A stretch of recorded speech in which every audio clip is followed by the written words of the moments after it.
ഏകദേശം 3 വർഷങ്ങൾക്ക് ശേഷമാണ് ഞങ്ങൾ ഇന്ന് കണ്ടുമുട്ടിയത് കേട്ടോ. അപ്പം ഞാൻ അവളെയും വിളിച്ചുകൊണ്ട് നേരെ വന്നത്, ഞാൻ എപ്പോഴും പോകുന്ന ഒരു ചായക്കടയിലോട്ടാണ്. ഞാൻ അവിടെ നിന്ന് എപ്പോഴും ബദാം മിൽക്കാണ് കുടിക്കാറ്. അവൾക്ക് ചായ മതി എന്ന് പറഞ്ഞു. അങ്ങനെ അവൾക്ക് ചായയൊക്കെ മേടിച്ചു കൊടുത്തു. ചായയൊക്കെ കുടിച്ചു കഴിഞ്ഞിട്ട് ഞങ്ങൾ നേരെ പോയത് കോവളത്തുള്ള ഒരു ഹിഡൻ ബീച്ചിലോട്ടായിരുന്നു. അപ്പം ഞങ്ങളിങ്ങനെ ആ വണ്ടി മുകളിൽ വെച്ചിട്ട് നടക്കാമെന്ന് വിചാരിച്ചു. അങ്ങനെ നമ്മൾ ഈ ഇറക്കം ഇങ്ങനെ നടന്നുകൊണ്ടിരിക്കുകയാണ്.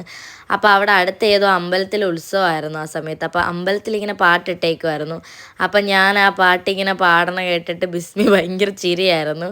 അങ്ങനെ പാട്ടൊക്കെ പാടി ചിരിച്ച് കളിച്ച് നടന്നു പോയിട്ട് നമുക്ക് ഇടയ്ക്ക് വെച്ച് വഴി കൺഫ്യൂഷൻ വന്നു. അങ്ങനെ നമ്മൾ അവിടെ കണ്ട ഒരാളടുത്ത് ചോദിച്ചിട്ട് ഇങ്ങനെ ചോദിച്ച് പോവാം എന്ന് പറയണ പോലെ ചോദിച്ച് നമ്മൾ ഈ സ്പോട്ടിലെത്തി. ആക്ച്വലി ഇതൊരു റീൽസിലെങ്ങാണ്ടോ ഞാനും കണ്ടായിരുന്നു മുന്നേ. പക്ഷേ ഇവിടെ വരാൻ പറ്റുമെന്ന് ഞാൻ വിചാരിച്ചില്ല കേട്ടോ. പക്ഷേ ഇവിടെ വരണമെന്ന് എനിക്ക് ആഗ്രഹം ഉണ്ടായിരുന്നു. ഫൈനലി അത് നടന്നു. എനിക്ക് ഈ ഒരു പാറ ഇരിക്കുന്ന ഇത്രയും ഒരു സ്പേസാണ് ഏറ്റവും കൂടുതൽ ഇഷ്ടപ്പെട്ട അവിടെ പോയിട്ട്. പിന്നെ ഞങ്ങളവിടെ കുറച്ച് നേരം ഇങ്ങനെ ബീച്ചിൽ ഇരുന്നു. ഞങ്ങളവിടെ ചെന്നപ്പോൾ തന്നെ ബിസ്മിയുടെ വീട്ടിൽ നിന്ന് വിളി വരുന്നു, എവിടെ നിൽക്കുക എന്നൊക്കെ ചോദിച്ചു. അപ്പോൾ ബിസ്മി ഞാനിവിടെ ലൈറ്റ് ഹൗസ് ബീച്ച് ഉണ്ടെന്നൊക്കെ പറഞ്ഞ് നിൽക്കുമായിരുന്നു. അങ്ങനെ ഞാൻ പറഞ്ഞില്ല, എനിക്ക് പാറ ഇരിക്കുന്ന അത്രയും സ്പേസ് ഭയങ്കരമായിട്ട് ഇഷ്ടപ്പെട്ടു. അതുകൊണ്ട് ഞാൻ ഭയങ്കര ഒബ്സസ്ഡ് ആയിരുന്നു. അതിൽ തന്നെ ഇങ്ങനെ നോക്കിക്കൊണ്ടിരിക്കുമായിരുന്നു. പിന്നെ സൺസെറ്റൊക്കെ ഓൾറെഡി കഴിഞ്ഞിട്ടുണ്ടായിരുന്നു.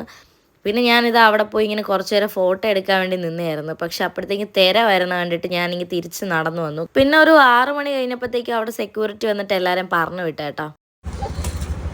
ഗൈസ്, ഹിഡൻ സ്പോട്ടൊക്കെ എന്നൊക്കെ പറഞ്ഞവര് നല്ല ആരോഗ്യം ഉണ്ടെങ്കിൽ മാത്രം വരണം, തിരിച്ചു കയറാൻ പറ്റൂല. അയ്യോ,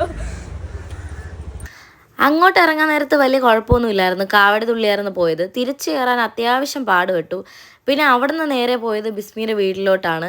അപ്പോൾ അവിടെ അവളുടെ റൂമിൽ പോയി ഞാൻ നോക്കിയപ്പോഴത്തേക്ക് ഈ ഒരു ഗിറ്റാർ കിട്ടി. പിന്നെ അത് വെച്ച് ഞാൻ പാട്ട് പാടാൻ തുടങ്ങി.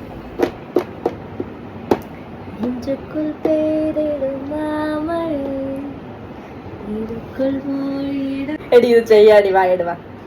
എന്തായാലും ഞാൻ നല്ല ഫോമായി. എനിക്കറിയാം. അയ്യോ ഇപ്പൊ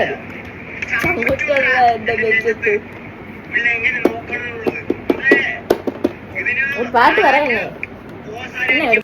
പിന്നെ നമ്മൾ ലിറിക്സൊക്കെ എടുത്ത് പാട്ട് പാടാൻ തുടങ്ങി. അങ്ങനെ ലിറിക്സൊക്കെ എടുത്ത് വെച്ച് പാട്ടൊക്കെ പാടി അത്യാവശ്യം എൻജോയ്മെൻ്റ് ഒക്കെ ആയിരുന്നു. അത് കഴിഞ്ഞിട്ട് നേരെ ഞാൻ ഫുഡ് കഴിക്കാൻ വേണ്ടി താഴെ പോയി. അങ്ങനെ കുറേ കാലത്തിന് ശേഷം ഞാനൊന്ന് മനസ്സ് തുറന്ന് ചിരിച്ച് കളിച്ച ഒരു ദിവസമായിരുന്നു.